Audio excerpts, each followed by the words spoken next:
වර්තමාන අතිගරු ජනාධිපතිතුමා එම I was empowered by the incumbent president to complete investigations into the April 21st attacks and bring before the law all those who are connected to the attacks, regardless of his or her status in society.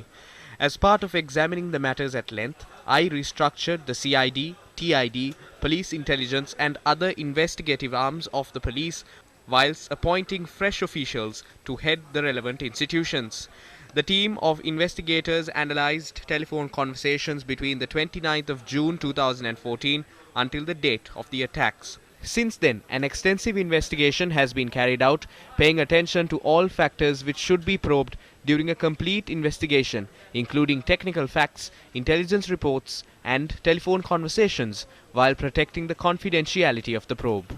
As a result, it was instantly evident that the events leading up to the April 21st attacks were not isolated incidents. Further, vital details of local and foreign figures who disseminated extremist ideologies, individuals who provided financial aid, those who granted logistical support for trainings, people who utilized their political influence to promote extremist ideologies, and individuals who were engaged in indoctrinating masses were revealed. One special element unearthed through investigations was that these extremists had formed a second string of extremists through indoctrinating children to carry forward their cause. Investigators also discovered that Zahran and others who committed suicide were only a small part of a larger network of extremists. Assistance of international agencies was sought in identifying suspects who had provided financial aid to carry out the attack while residing overseas. In excess of 100,000 telephone conversations were analyzed, bank accounts were investigated, and by now, assets of many terrorists and their aides have been confiscated. Cash, movable and immovable property worth 365 million rupees have been confiscated, while assets worth 183 million have been frozen. The Attorney General has already filed indictments against 46 accused with regard to committing conspiracy over the 2019 April 21st attacks. Further, over 100 investigation files were completed and were directed to the Attorney General, and a senior team from the AG's department is studying the investigative material to consider filing indictments.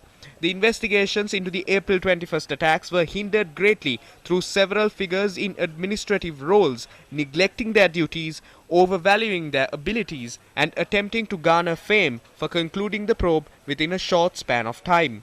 Any person will be able to ascertain the time frame required to complete an investigation into a terror attack through browsing the internet and studying examples of terror attacks carried out in foreign countries in the past. I have heard of a verse in the Bible followed by Catholics which reads, "If anyone slaps you on the right cheek, turn to them the other cheek also. And if anyone wants to sue you and take your shirt, hand over your coat as well."